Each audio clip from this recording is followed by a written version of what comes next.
US தரவரிசையில் இந்தியாவில் IIT Chennai எத்தனையாவது இடத்தை பெற்றுள்ளது? Option A 70, option B 71, option C 77, option D 59, option E இவற்றுள் எதுவும் இல்லை. ஸோ இதற்கான சரியான பதில் ஆப்ஷன் ஏ 70. ஸோ கியூஎஸ் அப்படிங்கிறது குவாக்காரல்லி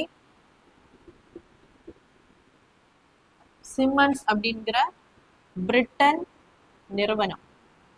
ஸோ இது உலகளாவில் இருக்கக்கூடிய அந்த உயர் கல்வி நிறுவனத்தை வந்து தரவரிசையின்படி ஆய்வுகளின்படி தரவரிசை வெளியிடக்கூடிய ஒரு நிறுவனம் தான் இந்த குவாக்காரல்லி சைமன்ஸ் அப்படிங்கிற நிறுவனம். ஸோ இந்த நிறுவனமானது ஆசியா கண்டத்தில் உள்ள அந்த உயர் கல்வி நிறுவனங்களை வந்து தரவரிசைப்படுத்தி இருக்கு. அதன் அடிப்படையில் ஐஐடி சென்னையானது 70வது இடத்தை பெற்றுள்ளது. 71வது இடம் ஐஐடி மும்பை. ஸோ 77 பார்த்தீங்க அப்படின்னா Kanpur and Gorakhpur IIT. So 59வது இடம் வந்து டெல்லியில் இருக்கக்கூடிய ஐஐடி வந்து பெற்றிருக்கு.